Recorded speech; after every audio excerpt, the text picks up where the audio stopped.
नमस्कार। अक्षर ज्योतिष में आपका स्वागत है। मैं पिंकी अग्रवाल, ज्योतिष विशारद। ज्योतिष के इस चैनल में हम सरल और रुचिकर तरीके से ज्योतिष का पठन पाठन कर रहे हैं।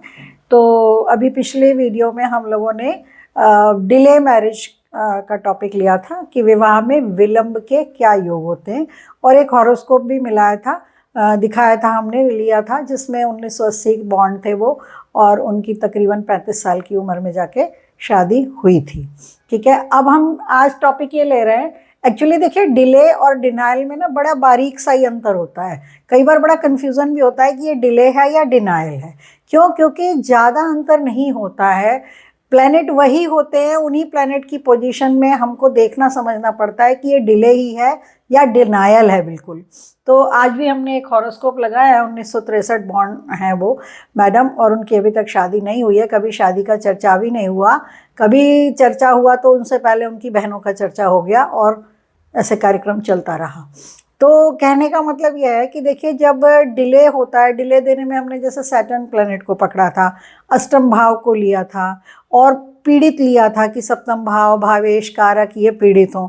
तो देखिए, डिले वाली जो कुंडलियाँ होती हैं वो ही हम कह सकते हैं कि वही डिनायल में कन्वर्ट होती हैं। अगर डिले इतना ज़्यादा हो गया कि 40 साल हो गए और ऊपर भी हो गया, वैसे ऐसा नहीं है कि 40 साल के बाद विवाह होता ही नहीं है, हो जाते हैं, कभी कभी अजूबे भी होते हैं। ठीक है, तो अब इसमें क्या होता है कि देखिए, इसमें जो सैटर्न की एस्पेक्ट होगी, जो हमने पहले भी बताया था कि सैटर्न की एस्पेक्ट हो, सप्तम भाव पे हो, भावेश पे हो, लेकिन अगर वो स्वराशि का सैटर्न है तो वो शादी देगा। अगर वो स्वराशि का नहीं है तो फिर वो, क्योंकि फिर वो शनि भी थोड़ा पीड़ित हो गया ना, उतना पावरफुल नहीं रहा। अगर स्वराशि का, यानी कि हमने तो ये तक देखा है कि, चलो उसको बाद में बताएंगे क्योंकि फिर वो कंफ्यूजन हो जाएगा। अभी हम ये लेते हैं कि क्या हमारे पास पैरामीटर्स होते हैं जिनसे हम ये समझ सकते हैं कि कुंडली डिनाइल की तरफ जा रही है। तो जैसे सप्तमेश अस्त हो, अब जहाँ भी सप्तमेश सूर्य के साथ होगा तो वहाँ उसके अस्त होने की संभावना हो जाती है। और सप्तमेश अस्त भी हो और सप्तमेश सप्तम भाव को ना देखे, तो वही वाली बात आ गई कि जब हमारा भावेश अपने भाव को देखता है तो वो फल देता ही है, चाहे वो डिले देगी। हमने पिछले वीडियो में भी इस बात को पकड़ा था कि भाई सप्तमेश भले अस्त हो, लेकिन अगर वो सप्तम भाव को देख रहा होगा तो वो रिजल्ट दे जाएगा। अब इसमें क्या है, सप्तमेश अस्त भी हो और सप्तमेश सप्तम भाव को ना देखे, तो फिर तो दोनों तरह से कच्चा हो गया ना। वो अपने भाव को भी नहीं देख रहा और वो कमजोर भी है, तो वो इतना ज्यादा कमजोर हो जाएगा कि वो अपने भाव के फल दे ही नहीं पाएगा। तो वहां पे ये एक पैरामीटर, और ये सारे पैरामीटर हमको चंद्र कुंडली से भी लगाने चाहिए, और साथ साथ नवांश में भी चेक करना चाहिए, क्या नवांश में भी इनकी पुष्टि हो रही है या नहीं हो रही है।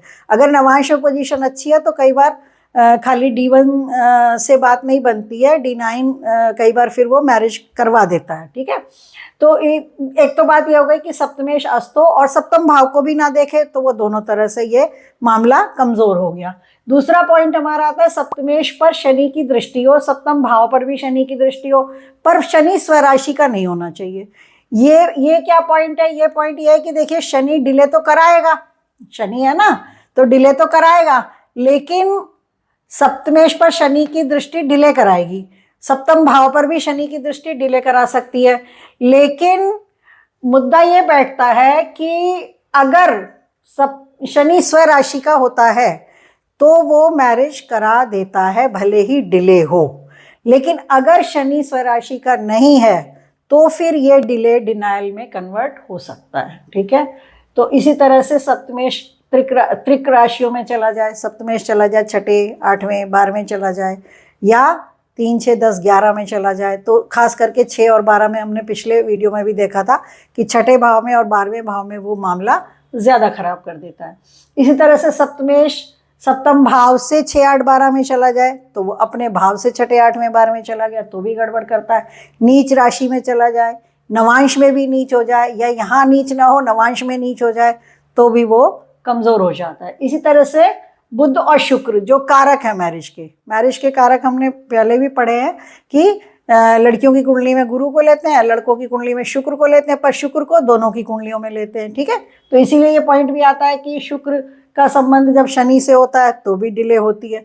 इसी तरह से उन्होंने बोला शुक्र और गुरु दोनों का संबंध, यानी दोनों का भी या दोनों में से एक का भी, जिसका जो कारक है। अगर मेल हॉरोस्कोप है तो शुक्र को लेंगे तो शुक्र तो बिल्कुल ही पट्टा ढार कर सकता है। क्यों? क्योंकि चाहे मेल की कुंडली हो चाहे फीमेल की कुंडली हो, शुक्र को कंसीडर करना ही करना है मैरिज के लिए।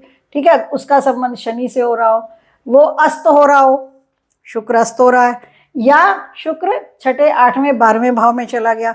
इसी तरह से जुपिटर छठे 8वें 12वें, ये वाली बात हम इस कुंडली में भी देखेंगे कि जुपिटर इस कुंडली में फीमेल की कुंडली है और जुपिटर इस कुंडली में 12वें छठे घर में चला गया, जो कि छठा घर कुंडली से लगन से छठा है और सप्तम भाव से वो 12वां है।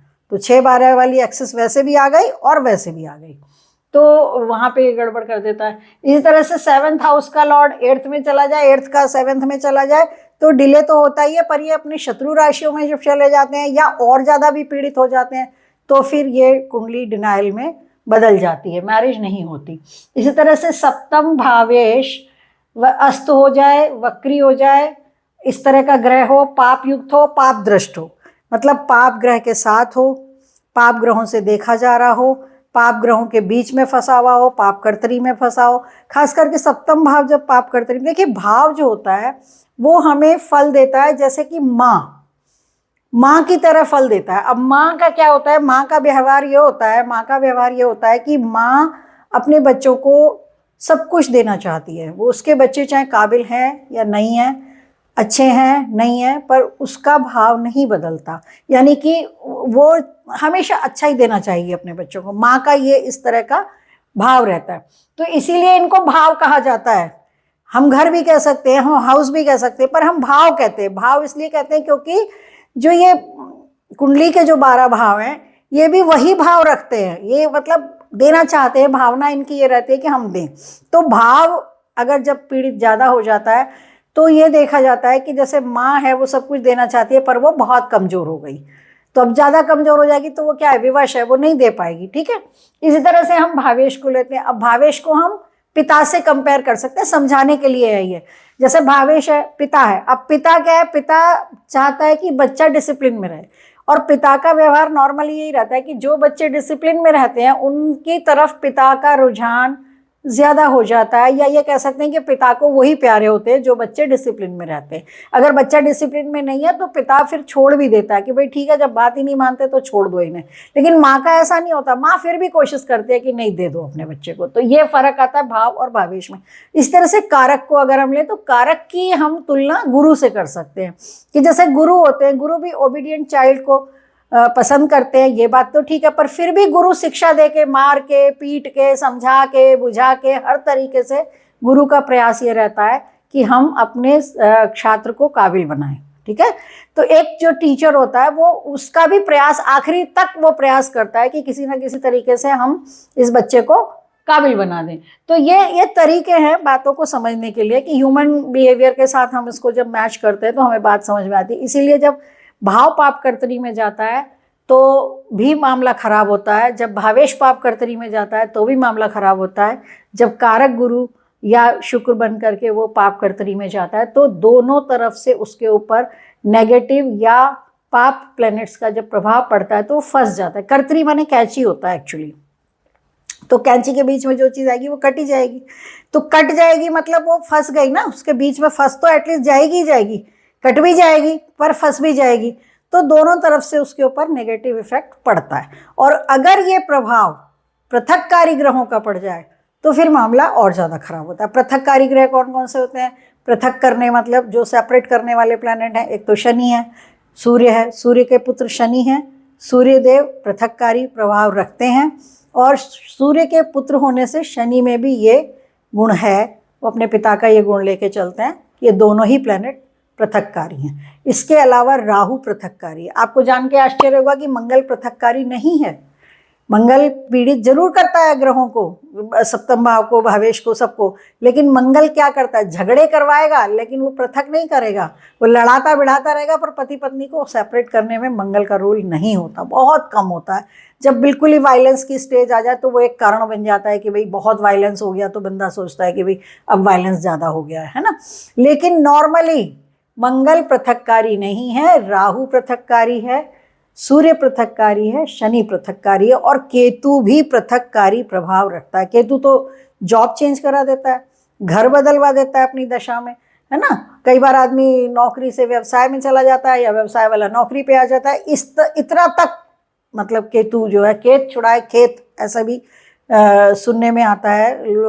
जो एस्ट्रोलॉजर्स हैं वो आपस में बात करते हैं कि भाई केत छुड़ाए खेत, केत यानी केतु, केतु खेत छुड़ा दे। खेत मतलब हमारे खेत खलियान में हम मेहनत करते हैं, या फिर हमारा घर, क्षेत्र भी कह सकते हैं उसे, कि जिस क्षेत्र में हम रहते हैं उस क्षेत्र से छुड़वा देता है। तो मोस्टली जब ट्रांसफर्स की कुंडलियाँ आती है ना, ट्रांसफ़र देखो या ट्रांसफ़र आने वाला है, या हम जॉब परिवर्तित कर रहे हैं, तो उस वक्त अगर कहीं से भी केतु का प्रभाव आ रहा होता है, केतु की कोई दशा, अंतरदशा, प्रत्यंतर दशा होती है, तो ये कहने में आ जाता है कि हाँ जी, चांसेस तो हैं। इसी तरीके से मतलब सबके पैरामीटर्स होते हैं, वो डिपेंड करता है, वो हम लगाते हैं अलग अलग तरीके से। तो अब यहाँ पे जैसे अब हम देखें कि सप्तमेश, सप्तम भाव का मालिक या सप्तमेश जो भी हम उसे कहना कहें, अस्त हो जाएगा तो वो वीक हो गया, वक्री हो गया तो डिले तो देगा ही देगा, है ना। अगर पाप युक्त हो गया, पाप के साथ है, पापी ग्रह के साथ है, तो उसके प्रभाव में आ जाएगा। और पाप दृष्ट भी हो सकता है, जैसे हमने पहले भी कहा था वहाँ पे कि शनि की दृष्टि हो सप्तम भाव भावेश पे, पर शनि स्वराशि का नहीं होना चाहिए, क्योंकि हमने ये भी देखा है कि उच्च का शनि जब सप्तम भाव में होता है तो वो एक छोड़ दो दो तीन तीन शादियां करवा देता है। एक शादी की तो बात ही छोड़ दो, क्योंकि वो एग्जाल्टेड शनि है यहाँ पर। और एग्जाल्टेड शनि इस जगह पर, आपको पता है कि शनि को यहाँ दिग्बल भी मिल जाता है, तो कितना पावरफुल हो गया। एक तो अपनी उच्च राशि में हो गया, वो भी राशि भी शुक्र की होती है, ठीक है, तुला में होता है, और ऊपर से यहाँ पर वो दिग्बली हो जाता है, तो शनि कितना पावरफुल हो गया उस कुंडली का, तो मतलब राजा ही शनि हो गया एक तरीके से। तो अब वो, उसमें पावर भी इतनी है, तो वो अब दोनों काम कर रहा है, वो करवा भी रहा है, छुड़वा भी रहा है, करवा भी रहा है, छुड़वा भी रहा है। तो एक छोड़ के तीन तीन शादियां भी ऐसा शनि करवा देता है जब एग्जाल्टेड सैटर्न होता है, तो सप्तम भाव में ऐसा देखने में भी आया है। तो अब जैसे हम ये वाली कुंडली ले रहे हैं, ये डिनाइल की कुंडली है, इस कुंडली में विवाह नहीं हुआ। जब इनकी विवाह की उम्र आई, 1963 बॉर्न है ये, 80 82 85 के आसपास जब भी इनका शादी का टाइम आया, 85 86 87 में, जब भी आप समझें इसको अप्रोप्रिएट टाइम, तो उस वक्त उनकी छोटी बहन की शादी का चर्चा चल गया, और ये हुआ कि भाई दो में से एक की होनी है, तो उन्होंने कह दिया जी मुझे करनी नहीं है, और बस वो ऐसा उनका कहा हुआ हो गया कि आज तक वो मैरिज नहीं होने पाई। अब वही वाली बात है कि कुंडली बोलती है। अब कुंडली कैसे बोलती है कि हम देखें, लग्न को देखें, तो लग्न यद्यपि तुला लगन है, तुला लगन को तो शुक्र की लगन मानते हैं और शुक्र को मैरिज से रिलेट करते हैं, तो तुला लगन की कुंडली में मैरिज ना होना ये अपने आप में एक आश्चर्य जैसी बात लगती है, पर इनकी शादी नहीं हुई। तुला लगन की कुंडली थी। ये जो शुक्र इनका वैसे मतलब 8th लॉर्ड भी बनता है, पर इसमें तो हम इसको लग्नेश ही लेंगे, और ये पंचम भाव में बहुत ही बढ़िया बैठा हुआ है, इतना बढ़िया कि जिसकी कोई हद नहीं। अपने मित्र की राशि में भी है और अपने दिग्बल वाले स्थान के पास भी है, बहुत ही बढ़िया लग्नेश यहाँ पर बैठा हुआ है। फिर लग्न के ऊपर बुध की दृष्टि है। ये बुध जरूर थोड़ा गड़बड़ है।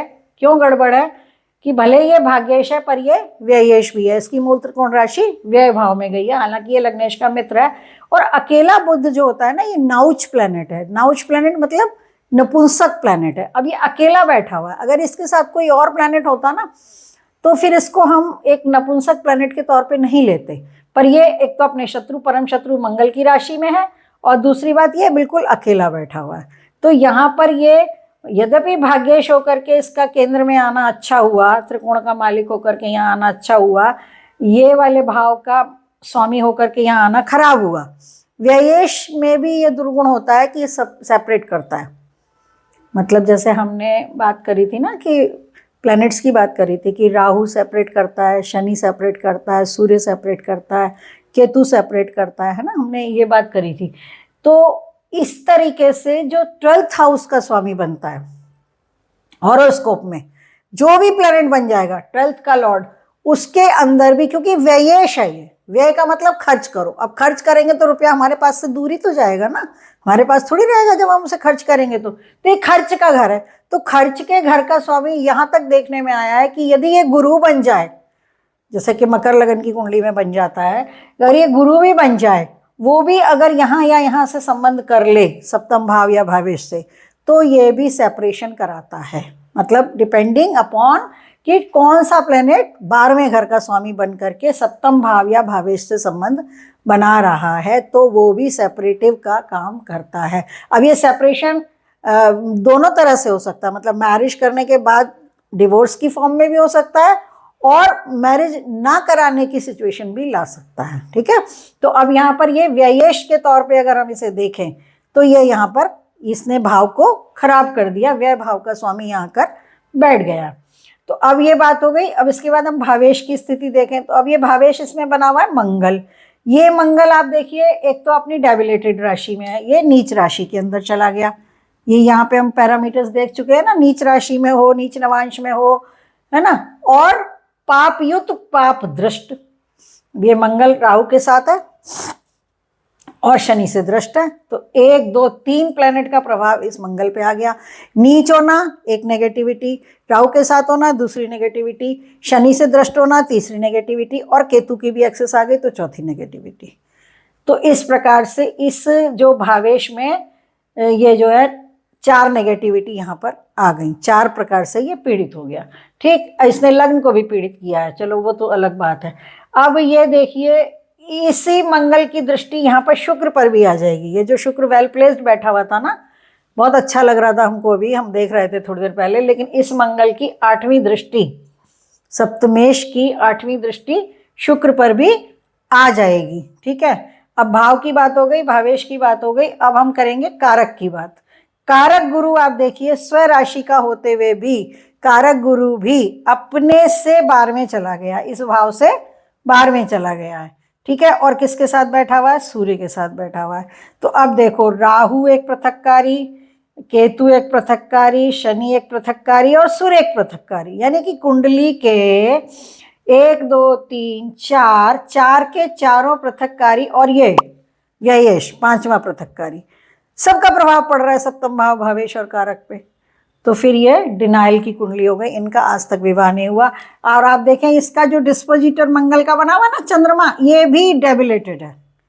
मतलब चंद्रमा, मंगल तो डेबिलेटेड है ही, मंगल का डिस्पोजिटर बना है चंद्रमा। डिस्पोजिटर मतलब जिस ग्रह की राशि के अंदर मंगल है, मंगल चंद्रमा की राशि में है ना, और ये इसका जो डिस्पोजिटर बना मंगल का, मंगल जिस ग्रह की राशि में, वो बना चंद्रमा। और वो चंद्रमा भी, हालांकि आप एक्सचेंज ऑफ वो भी ले सकते हो कि चंद्र के घर में मंगल और मंगल के घर में चंद्र है, तो वो कुछ फायदा भी देगा, वो प्रोफेशन में फायदा देगा, लेकिन मैरिज में यहाँ इसने काम बिगाड़ दिया। अब हम अगर इससे देखें, चंद्रमा से देखें, तो सप्तम का मालिक बना शुक्र, जिसके ऊपर यहाँ पे पड़ी मंगल की दृष्टि 8वीं। ठीक, और आप इस शुक्र को देखो कहाँ फंसा हुआ है, ये शनि केतु और सूर्य गुरु के बीच में, यानी कि शनि केतु और सूर्य, ये 3 पृथककारी प्लैनेट इस शुक्र के ऊपर भी प्रभाव डाल रहे हैं। समझ में बात आ रही है? ये जो शुक्र बैठा है हमारा, जो कि चंद्रमा से सप्तम स्थान का मालिक है, वो बैठा हुआ है यहाँ पर आकर के, कहाँ बैठा हुआ है? 7 8 9 10वें भाव में बैठा हुआ है, और शनि केतु और सूर्य के बीच में फंसा हुआ है, और स्वयं भी शनि की राशि में है। अभी मैरिज के हिसाब से खराब है, एजुकेशन के हिसाब से ठीक है, लग्नेश के हिसाब से ठीक है। लग्नेश के हिसाब से क्यों ठीक है? क्योंकि लग्नेश अपने मित्र की राशि में गया, केंद्र का स्वामी होकर त्रिकोण में गया, तो वहां से वो ठीक हो गया। लेकिन अगर हम मैरिज के पॉइंट ऑफ व्यू से देखें तो शनि की राशि में शुक्र गया, खराब। शनि केतु और सूर्य के बीच में फंस गया, तो भी खराब। तो ये यहाँ से, अब यहाँ ये सप्तम भाव जो था, इसका मालिक यहाँ पे ये फंस गया। अब ये इसमें यहाँ पे चंद्रमा भी यहाँ नीच का है हमारा, ये भी कमजोर में ही आएगा, चंद्रमा नीच हो गया। तो ये भावेश, और फिर कारक गुरु को क्या हुआ? ये फिर वो सूर्य के साथ में फंस गया, और इस पे शनि की भी दृष्टि है। ये देखिए, शनि की तीसरी दृष्टि भी गुरु के ऊपर आ रही है, यानी कि जो लड़की की कुंडली में जो जुपिटर कारक था मैरिज कराने वाला, उसके ऊपर शनि की तीसरी दृष्टि भी आ गई, और सूर्य की दृष्टि भी, सूर्य के ये साथ बैठा हुआ है, और अपने से 12वें भाव से 12वें है। ये जो हमारा मैरिज का भाव है, जो भाव हमारा मेन भाव है, जिस भाव के हम रिजल्ट लेना चाह रहे हैं, उस भाव से ये 12वें आ गया, और कुंडली के 6 12 एक्सिस पे आ गया। दोनों तरह से खराब हो गया ना, कुंडली के भी 6 12 एक्सिस पे आ गया, और इस वाले हाउस से भी 12वें आ गया, और इस पर शनि की तीसरी दृष्टि तो आई गई। अगर हम राहु की लगाएं तो एक राहु की भी दृष्टि आ जाएगी। तो राहु शनि सूर्य सबके प्रभाव यहाँ पर आ गए हैं, तो जिसके कारण से ये मतलब मैरिज हुई ही नहीं, डिले में कन्वर्ट हो गई, क्योंकि इनका जन्म भी ज्येष्ठा नक्षत्र का है। अब देखिए, ज्येष्ठा नक्षत्र मतलब बुध की महादशा मिली जन्म के समय इन्हें, ठीक है। अब देखो, बुध की महादशा मिली क्योंकि ज्येष्ठा नक्षत्र का जन्म है, तो बुध के बाद केतु, फिर शुक्र। हो सकता है कि 17 साल का बुध मिला हो, मोटा मोटी, अगर पूरा नहीं मिला हो तो कुछ तो मिला होगा 12-14 साल का, और 7 साल फिर केतु। तो मेन मैरिज की एज के टाइम में क्या मिला, 17, 7, 14, 24-25 साल की एज तक तो ये बुध और केतु से गुजर रहे थे। उसके बाद शुक्र आया। अब कायदे से तो शुक्र को शादी करानी चाहिए थी, लेकिन ये शुक्र तो खुद ही इतनी बुरी तरह से फंसा हुआ है, तो ये मैरिज नहीं हुई। तो कहने का मतलब ये है कि अब आप देखिए, हम ये भी कह सकते हैं कि कुंडली देखो मंगली की नहीं है। ये जो एक हवा बना हुआ है कि जी मंगली लड़की या मंगली लड़का तो मैरिज में डिले या मैरिज नहीं होती है या मैरिज में परेशानी होती है, कोई कहीं से भी ये कुंडली मंगली नहीं है। न चंद्र से मंगली है, न ये शुक्र से मंगली है, न ये लगन से मंगली है, कहीं से भी मंगली नहीं है। तो मंगली को हवा नहीं बनाना है। मंगली भी जैसे बाकी ग्रह, वैसे मंगल एक ग्रह है। मंगल ग्रह में तेजी होती है, उत्साह होता है, एग्रेशन होता है, क्रोध होता है। तो उसको संभालने के लिए सामने वाला भी मंगली होना चाहिए, बस इतना ही कॉन्सेप्ट है। उसमें भी अगर जैसे आज के युग में बच्चे इतना डिले शादी कर रहे हैं, 28 के बाद ही बात करते हैं शादी की, तो फिर मैच्योरिटी इतनी हो जाती है कि मंगल का एग्रेशन अपने आप ही धीरे धीरे कम हो जाता है। तो इसलिए कई लोगों से आपने सुना भी होगा कि सम ऑफ द एस्ट्रोलॉजर्स से कि 28 साल के बाद मंगली के प्रभाव को इतना ज़्यादा नहीं देखना चाहिए। उसके पीछे ऐसा नहीं कि मंगल भाग गया कुंडली में से, या कहीं उड़ गया या चला गया या वो बिल्कुल नील हो गया, ऐसा नहीं होता। ग्रहों का प्रभाव तो रहेगा ही, पर व्यक्ति जैसे जैसे आयु बढ़ती है, 27-28 साल तक पहुंच जाता है व्यक्ति, तो उसका मैच्योरिटी लेवल इतना हो जाता है कि वो अपने चाहे तो अपने ऊपर कंट्रोल कर सकता है। यानी कि उसको जब समझ आ जाती है कि मुझे फालतू गुस्सा नहीं करना है, या अननेसेसरी का एग्रेशन नहीं दिखाना है, या मुझे क्रोधित नहीं होना, तो वो मैनेज कर सकता है। कहने का तात्पर्य सिर्फ इतना ही है। तो इसीलिए, और मैं इसीलिए इस कुंडली को जैसे मैंने ला के यहाँ पर लगाया, तो मेरे भी नोटिस में ये बात आई कि कहीं से भी ये मंगली नहीं है। और डायरेक्ट देखा जाए तो सप्तम भाव पे कोई मतलब नेगेटिविटी इन जनरल नहीं दिखती भाव पर, लेकिन फिर भी है, वो तो हमने कैलकुलेट करा तो निकाला।